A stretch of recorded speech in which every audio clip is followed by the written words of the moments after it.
Sa ngalan ng Ama at ng Anak at ng Espiritu Santo. Amen. Ang anghel ng Panginoon ay nagbalita kay Santa Maria. At siya'y naglihi lalang ng Espiritu Santo. Aba, Ginoong Maria, napupuno ka ng grasya. Ang Panginoong Diyos ay sumasa iyo. Bukod kang pinagpala sa babaeng lahat, at pinagpala naman ang iyong anak na si Jesus. Santa Maria, Ina ng Diyos, ipanalangin mo kaming makasalanan, ngayon at kung kami mamamatay. Amen. Narito ang alipin ng Panginoon. Maganap nawa sa akin ayon sa wika mo. Aba, Ginoong Maria, napupuno ka ng grasya. Ang Panginoong Diyos ay sumasa iyo. Bukod kang pinagpala sa babaeng lahat, at pinagpala naman ang iyong anak na si Jesus. Santa Maria, Ina ng Diyos, ipanalangin mo kaming makasalanan, ngayon at kung kami mamamatay. Amen. At ang salita ay nagkatawang tao. At nakipamuhay sa atin. Aba, Ginoong Maria, napupuno ka ng grasya. Ang Panginoong Diyos ay sumasa iyo. Bukod kang pinagpala sa babaeng lahat, at pinagpala naman ang iyong anak na si Jesus. Santa Maria, Ina ng Diyos, ipanalangin mo kaming makasalanan, ngayon at kung kami mamamatay. Amen. Ipanalangin mo kami, O Santa na Ina ng Diyos, nang kami maging dapat makinabang sa mga pangako ni Kristo. Manalangin tayo. Panginoon naming Diyos, kasihan mo nawa ang aming mga kaluluwa sa iyong mahal na grasya, at kayamang dahilan sa pamamalita ng anghel, ay nakilala namin ang pagkakatawang tao ni Jesucristong anak mo, pakundangan sa mahal na pasakit, at pagkamatay niya sa krus, papakinabangan mo kami ng kanyang pagkabuhay na maguli sa kadakilaan sa langit, sa pamamagitan ni Jesucristong aming Panginoon. Amen. Luwalhati sa Ama, at sa Anak, at sa Espiritu Santo. Kapara noong unang-una, ngayon magpakailanman, magpa sa walang hanggan. Amen. Sa ngalan ng Ama, at ng Anak, at ng Espiritu Santo. Amen.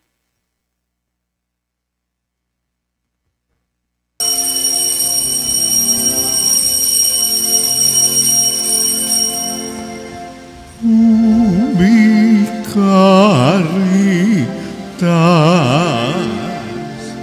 et amor ubi caritas Deus ibis sa pagmamahal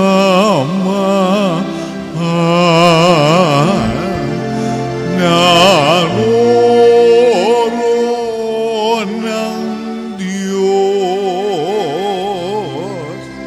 sa pagmamahal naroon ng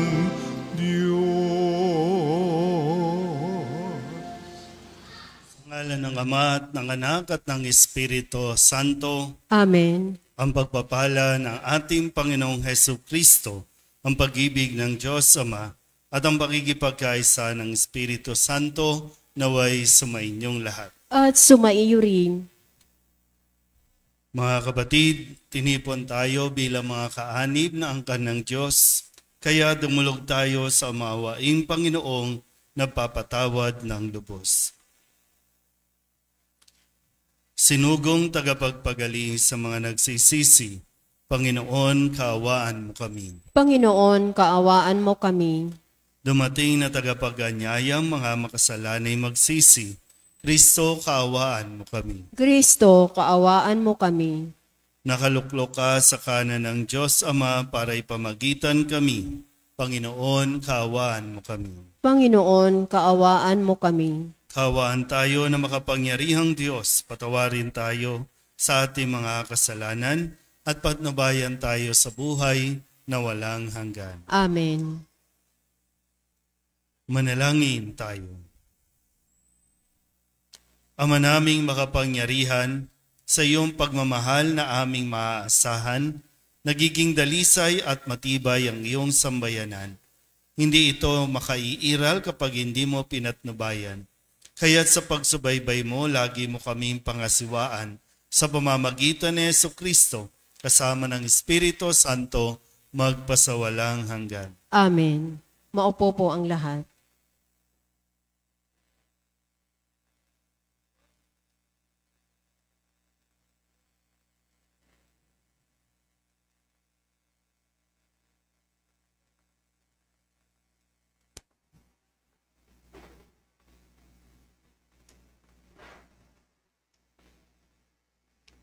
Pagbasa mula sa ikalawang aklat ng mga hari.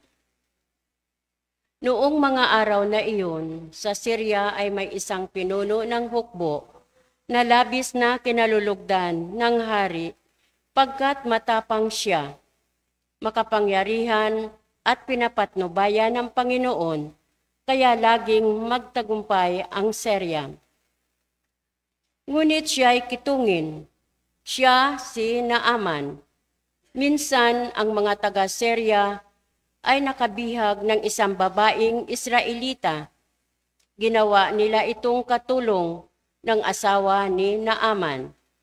Sinabi nito sa kanyang Panginoon, "Kung ang asawa ninyo ay lalapit sa propeta sa Samaria, tiyak na gagaling siya."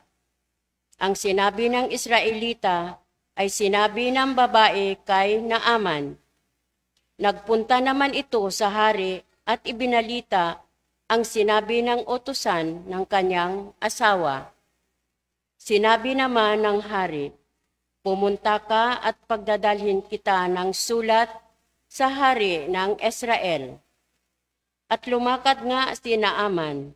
May dala siyang 30,000 putol na pilak, 6,000 pirasong ginto, at 10 magagarang kasuotan. Dala rin niya ang sulat para sa hari ng Israel. Anang sulat, "Mahal na Haring Horam, ang may dala nito ay si Naaman na aking lingkod. Ipinakikiusap kong pagalingin mo ang kanyang ketong." Nang mabasa ito ng hari ng Israel, ginahak niya ang kanyang kasuotan at sinabi, "Ako ba'y Diyos na maaring pumatay at bumuhay? Bakit sa akin niya pinapunta ang taong ito para pagalingin sa kanyang sakit? Baka naman humahanap lang siya ng dahilan para magdigmaan kami." Nang mabalitaan ni Eliseo ang ginawa ng hari, ipinasabi niya, "Bakit ninyo gagahakin ang inyong kasuotan? Sa akin ninyo siya papuntahin, para malaman nilang may isang propeta rito sa Israel." Ipinasabi nga ni Haring Horam kay Naaman na ang hanapin nito'y si Eliseo. Kaya sumakay ito sa kanyang karwahe at nagpunta kay Eliseo, kasama ang marami niyang kawal na kabayuhan. Ipinasabi sa kanya ni Eliseo, "Pumunta ka sa ilog Jordan. Lumubog ka ng 7 beses at mananauli sa dati ang iyong katawan. Gagaling ang iyong kitong." Nang marinig ang sinabi ni Eliseo, nagalit si Naaman at padabog na umalis. Sinabi niya, "Akala ko pa namay sasalubungin niya ako." Tatayo siya ng tuwid. Tatawagan ang Diyos niyang Panginoon sa ilog Jordan, at itatapat sa akin ang kanyang mga kamay upang ako'y gumaling. Bakit doon pa niya ako pasisirin? Bakit hindi sa aliman sa mga ilog ng Damasco tulad ng Abana at ng Farpar? Hindi ba't mas malinis iyon kaysa alinmang tubig sa Israel? Siguro na may mas madali akong gagaling kung doon ako maliligo." At galit na galit siyang umalis. Lumapit sa kanya ang kanyang mga katulong at sinabi, "Panginoon, Hindi ba't gagawin ninyo kahit mahirap pa riyan ang ipagawa sa inyo ng propeta? Gaano pa siyang ipinaghuhugas lang para luminis, kaya nang mag-isip-isip ito ni Naaman, lumusong siya sa ilog Jordan at lumubog ng 7 ulit. At tulad ng sinabi ni Eliseo, na nauli sa dati ang kanyang katawan at kuminis ang kanyang balat. Tulad ng balat ng sanggol, si Naaman at ang kanyang mga kasama ay nagbalik kay Eliseo. Sinabi niya, ngayon napatunayan kong walang ibang Diyos sa ibabaw ng lupa, kundi ang Diyos ng Israel. Ang salita ng Diyos. Salamat sa Diyos. Salmong tugunan ang ating pong itutugon. Aking kinasasabikan ang Diyos na nabubuhay. Tayo pong lahat. Aking kinasasabikan ang Diyos na nabubuhay. Kung paanong yaong batis ang hanap na isang usa, gayon hinahanap ng Diyos ng uhaw kong kaluluwa. Tugon. Aking kinasasabikan ang Diyos na nabubuhay. Nananabik ako sa Diyos, Diyos na buhay, walang iba. Kailan kaya maaring sa harap mo ay sumamba? Tugon. Aking kinasasabikan ang Diyos na nabubuhay. Ang tutot at liwanag, buhat sa iyo ay pakamtan, upang sa Siyon ay mabalik sa bundok mong dakong banal, sa bundok mong pinagpala, at sa templo mong tirahan. Tugon. Aking kinasasabikan ang Diyos na nabubuhay. Sa dambana mo, O Diyos, ako naman ay dudulog. Yamang galak at ligaya ang sa aking iyong dulot. Sa saliw ng aking alpay, magpupuri akong lubos. Buong lugod na aawit ako sa Diyos na aking Diyos. Tugon. Aking kinasasabikan ang Diyos na nabubuhay. Tumayo po ang lahat. Wika mo'y aming diringgin, wika mo'y aming susundin, wika mo'y aming tutupdin. Sa Diyos, nagtitiwala ng lubos, sa salitang nagdudulot ng pag-ibig na mataos upang kamtin ang pagtubos. Wika mo'y aming diringgin, wika mo'y aming susundin, wika mo'y aming tutupdin. Sumainyo ang Panginoon. At sumaiyo rin, Ang mabuting balita ng Panginoon ayon kay San Lucas. papuri sa iyo, Panginoon. Nang dumating si Jesus sa Nazaret, sinabi niya sa mga nasa sinagoga, tandaan ninyo, walang propetang kinikilala sa kanyang sariling bayan. Ngunit sinasabi ko sa inyo, maraming babaeng balo sa Israel noong kapanahunan ni Elias, nang hindi umulan sa loob ng 3 taon kalahati at magkaroon ng matinding taggutom sa buong lupain. Subalit hindi sa kanino man sa kanila pinapunta si Elias, kundi sa isang babaeng balo sa Sarepta, sa lupain ng Sidon. Sa dinami-dami ng mga ketongin sa Israel noong kapanahunan ni Eliseo, walang pinagaling isa man sa kanila. Si Naaman pang taga-Syria ang pinagaling. Galit na galit ang lahat ng nasa sinagoga nang marinig ito. Nagtindigan sila at ipinagtabuyan siyang palabas sa taluktok ng burol na kinatatayuan ng bayan upang ibulid sa bangin. Ngunit dumaan siya sa kalagitnaan nila at umalis. Ang mabuting balita ng Panginoon. Pinupuri ka namin, Panginoong Hesukristo. Maupo po ang lahat. Isang mapagpalang gabi po sa inyong lahat. Ngayon po ay Lunes ng 3 linggo ng ating 40 araw na paghahanda. Sa ating pong Ebanghelyo, ipinahayag ni Jesus ang mga salitang walang propetang kinikilala sa kanyang sariling bayan. Di ko po alam kung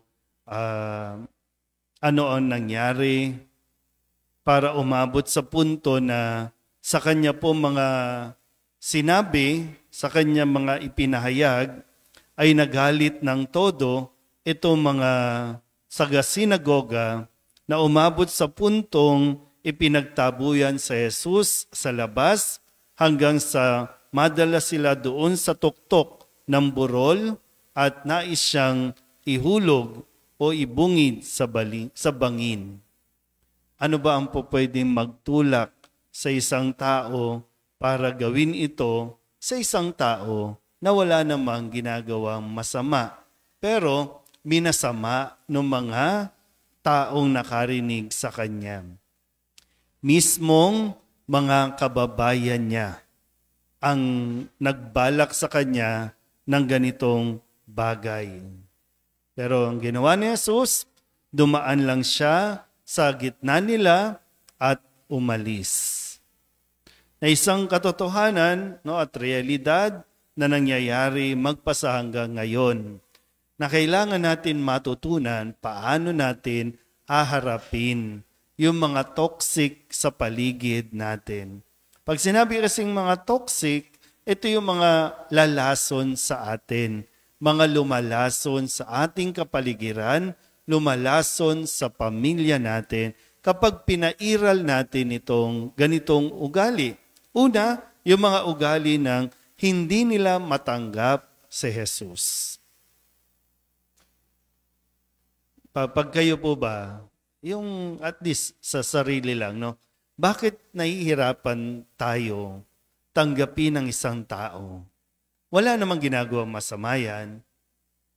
Kahit ano pang niyan, Halimbawa, sabihin natin, sumikat siya, naging bantog, naging tagumpay, pero bakit minsan mayroon sa kalooban natin na nagngingit-ngit tayo sa galit o nagngingit-ngit tayo dahil sa selos na nauuwi naman sa galit? Minsan mahirap aminin, mahirap na sabihin sa iba, pero ganun talaga nangyayari. Nagiging toxic tayo sa ibang tao kapag mas pinangungunahan tayo ng ating pagkaselos o pagkainggit sa kung ano ang meron ang iba. Kasi si Jesus, tagumpay. Sikat na sikat, sinusundan ng maraming tao, nakakagawa ng mga himala, at kung ano-ano pa na hindi nila nagagawa. Kung kaya, masakit para sa kanila na marinig na walang propetang tinatanggap sa kanyang sariling bayan. Dahil alam na pala ni Jesus kung ano ang pagtingin sa kanya nitong mismong kababayan niya. Pero ulitin ko, ano naman ang reaksyon ni Jesus at ano ang dapat nating gawin kung sakali may mga toxic sa paligid natin. Pero kailangan sigurado din natin na hindi tayo ang nantotoxic. Magkaiba kasi yun eh. Minsan akala natin tayo yung api, pero tayo pala yung nang-aapi. Pero kung sakasakali na mayroong mga tao talaga na ayaw kang tanggapin, ayaw kang kilalanin, sinisiraan ka, hinihila ka pababa, then umalis ka. Umalis ka na. Bago ka pa malason, bago ka ba bumagsak, bago ka pa tuluyang masira, umalis ka na. Kasi yan ang ginawa ni Jesus, di ba? Kaya nga sinasabi ko sa inyo, umabot sa punto na nagtayuan sila, itinaboy si Jesus palabas, itinutulak doon sa bangin. Hindi na nakipagtalo, hindi na nakipagsagutan, hindi niya na in-explain yung kanyang sarili, umalis na lang kasi marahil sarado na ang isip ng mga ito. So mag-aaksaya ka lang ng panahon. Kaya marami ngayon, nagkakaroon tayo ng depression kasi nape-pressure sa kung ano ang inaasahan ng mga tao sa kanila. Na imbis na tinutulungan, imbis na maging masaya, hindi eh. Ulitin ko, nagiging toxic tayo sa isa't isa. At hindi yan makakabuti. Kaya ang kakalungkot mismong sa loob ng pamilya, sa mismong mga kamag-anak natin, nakakaranas tayo ng ganitong mga toxic mentality, toxic attitude natin. Kaya gawin mo, no? Kung saan ka tanggap, kung saan ka mas nakikilala o kinikilala base sa iyong kakayanan, base sa kung sino ka, nandun ka. Huwag mong ipilit o ipagpilitan ang iyong sarili sa iba na ayaw naman sa iyo. Sayang lang yung oras, sayang lang ang panahon. Mas marami ka pang magagawa, mas marami ka pang matutulungan, mas marami ka pang pwedeng mapuntahan para maibahagi mo ang iyong sarili. Amen?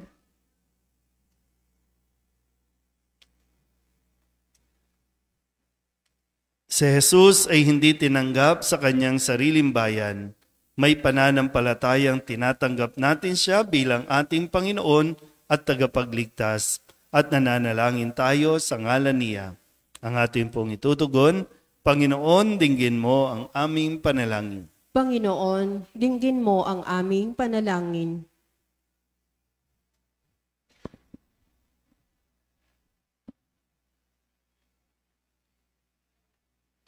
Ang mga pinuno ng simbahan, naway magpahayag ng salita ng Diyos nang may tapang at isabuhay ito ng may paninindigan. Manalangin tayo sa Panginoon. Panginoon, dinggin mo ang aming panalangin. Ang mga magulang na Kristiyano, naway maging malakas upang makasunod kay Kristo, na siyang daan at ang katotohanan at ang buhay. Manalangin tayo sa Panginoon. Panginoon, dinggin mo ang aming panalangin. Ang ating pagpapakasakit ngayon Kwaresma, naway gawin natin higit pa na bukas na mapanligtas na pag-ibig ng Diyos. Manalangin tayo sa Panginoon. Panginoon, dinggin mo ang aming panalangin. Ang mga may sakit na nahihirapan sa kanilang kalagayan, naway makita ang presensya ng Diyos sa kanilang buhay sa pamamagitan ng pangangalaga at malasakit ng kanilang mga pamilya. Manalangin tayo sa Panginoon. Panginoon, dinggin mo ang aming panalangin. Ang mga yumaon na sa piling ng Diyos naway magtamasa ng walang hanggang kapayapaan. Manalangin tayo sa Panginoon. Panginoon, dinggin mo ang aming panalangin. Idulog din natin sa Panginoon ang ating mga personal na kahilingan at mga panalangin para sa ating mga pamilya, kasama ang mga kahilingan ng mga nanonood sa online. Lahat ng mga misang pasasalamat, espesyal na intensyon, mga agarang paggaling ng mga may sakit, at ang lahat ng mga kaluluwa na inihiling na ipagdasal sa misang ito.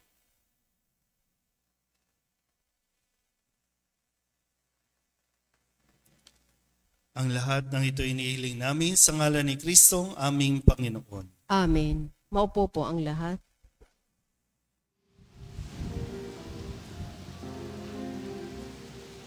Buksan ng aming puso, turuan mong mag-alam sa bawat pagkukuro, lahat ay makayakap buksan ng aming isip, sikatan ng liwanag ng kusang matangkilik, tungkuling nabana. Buksan ng aming palad, sarili maialay, tulungan mong ihanap kami ng bagong malay.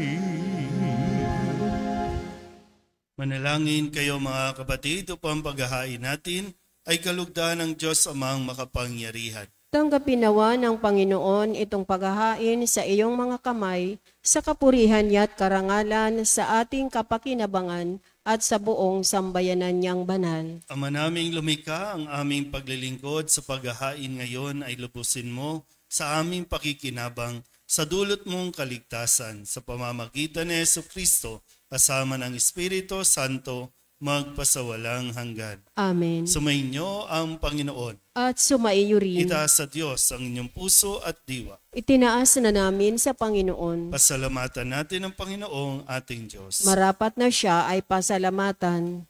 Ama naming makapangyarihan, tunay ngang marapat na ikaw ay aming pasalamatan sa pamamagitan ni Jesucristo na aming Panginoon. Minarapat mo ang pagtitiis para sa naghihirap ay maging tagapagpahiwatig ng pasasalamat na aming inihahain ngayon sa iyong hapag. Ang iyong anak ay ulirang tagabigay ng pagsasaluhan sa mga nagugutom at mga nauuhaw.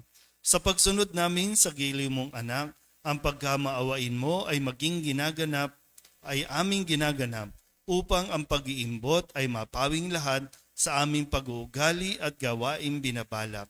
Kaya kaysa ng mga anghel na nagsisiawit ng papuri sa iyo na walang humpay sa kalangitan, kami nagbubunyi sa iyong kadakilaan.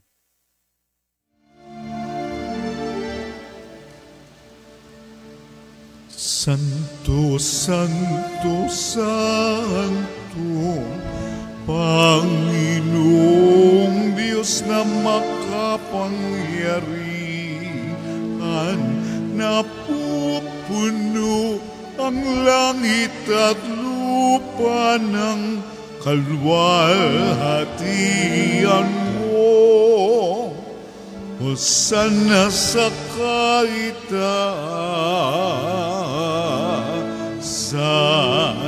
pinagpalang na paririto sa ngalan ng Panginoon. Hosana sa kaitaasan.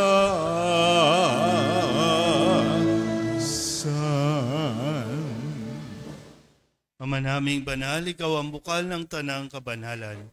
Kaya sa pamamagitan ng iyong Espiritu, gawin mong banal ang kaloob na ito upang para sa aming maging katawan at dugo ng aming Panginoong Hesu Kristo.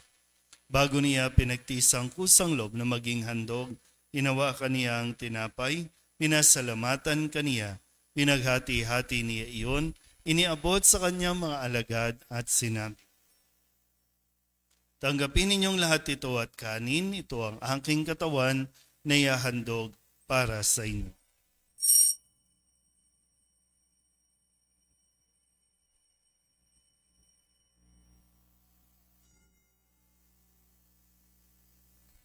Gayun din naman nang matapos ang hapunan, hinawakan niya ang kalis, muli kaniyang pinasalamatan.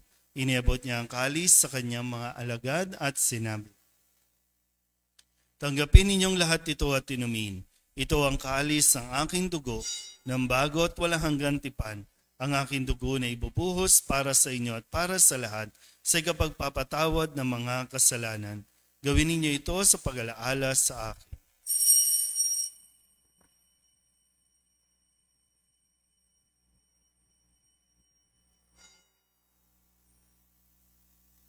Ipagbunyi natin ang misteryo ng pananampalataya. Si Kristo'y namatay, si Kristo'y nabuhay, si Kristo'y babalik sa wakas ng panahon. Ama, ginagawa namin ngayon ang pag-alaala sa pagkamatay at muling pagkabuhay ng iyong anak, kaya tiniaalay namin sa iyo ang tinapay na nagbibigay buhay at ang kalis na nagkakaloob ng kaligtasan. Kami nagpapasalamat dahil kami iyong minarapat na tumayo sa harap mo para maglingkod sa iyo. Isinasamo namin kami magsasalo-salo sa katawan at dugo ni Kristo ay mabuklod sa pagkakaisa sa pamamagitan ng Espiritu Santo. Ama, lingapin mo ang iyong simbahang laganap sa buong daigdig. Puspusin mo kami sa pag-ibig kaysa ni Francisco na aming Papa at ni Jose na aming Obispo at ng Tanang Kaparian. Alalahanin mo rin ang mga kapatid naming nahimlay na may pag-asang sila'y muling mabubuhay, gayon din ang lahat ng mga pumanaw. Kawaan mo sila at patuloyin sa iyong kaliwanagan. Kawaan mo at paginapating kaming lahat na makasalo sa iyong buhay na walang wakas, kaysa ng mahal na Birhen Maria na ina ng Diyos, ng kabiyak ng puso niyang si San Jose, kaysa ng mga apostol at ng lahat ng mga banal na namuhay dito sa daigdig na kalugod-lugod sa iyo, may pagdiwang nawa namin ang papupuri sa ikararangal mo sa pamamagitan ng iyong anak na aming Panginoong Hesu Kristo. Sa pamamagitan ni Kristo, kasama niya at sa Kanya, ang lahat ng parangal at papuri ay sa iyo, Diyos Amang makapangyarihan, kasama ng Espiritu Santo, magpasawalang hanggan. Amen. Amen. Amen.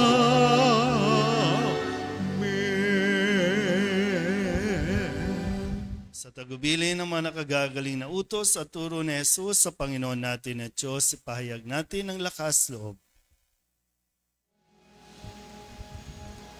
Pater noster, qui es in celis, sanctificetur nomen tuum, adveniat regnum tuum, fiat voluntas tua, sicut in cielo et in terra. Panem nostrum quotidianum da nobis hodie, et dimitte nobis debita nostra,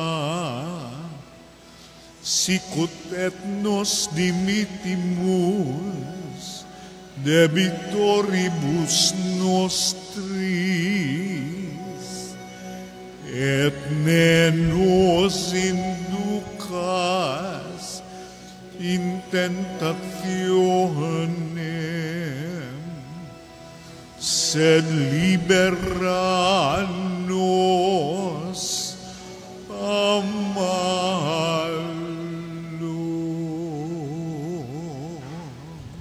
Namin kami iadya sa lahat ng masama, pagkalooban ng kapayapaan araw-araw, iligtas sa kasalanan at ilayo sa lahat ng kapahamakan, samantalang aming pinananabikan ang dakilang araw ng pagpapahayag ng tagapagligtas naming si Jesu Kristo. Sapagkat iyo ang kaharian at ang kapangyarihan at ang kapurihan magpakailanman. Amen. Panginoong Hesu Kristo, sinabi mo sa iyong mga apostol, kapayapaan ang iniiwan ko sa inyo, ang aking kapayapaan ang binibigay ko sa inyo. Tunghayan mo ang aming pananampalataya at huwag ang aming mga pagkakasala. Pagkalooban mo kami ng kapayapaan at pagkakaisa ayon sa iyong kalooban, kasama ng Espiritu Santo, magpasawalang hanggan. Amen. Ang kapayapaan ng Panginoon ay laging sumainyo. At sumaiyo rin. Magbigayan po tayo ng kapayapaan sa isa't isa.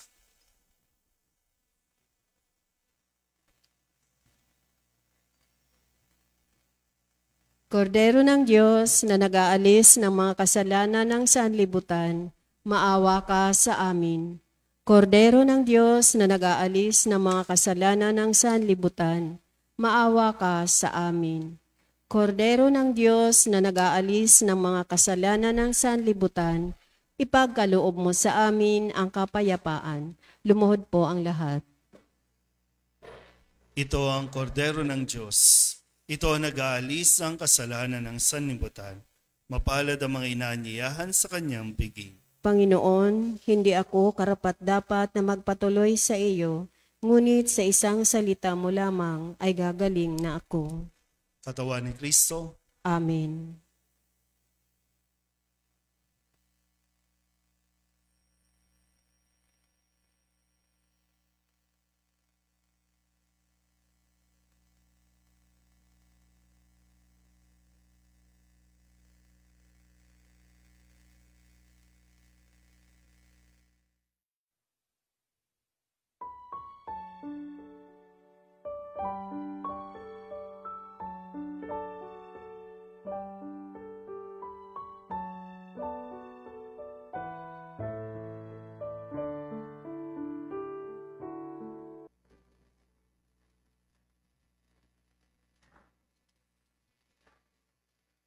Manalangin tayo.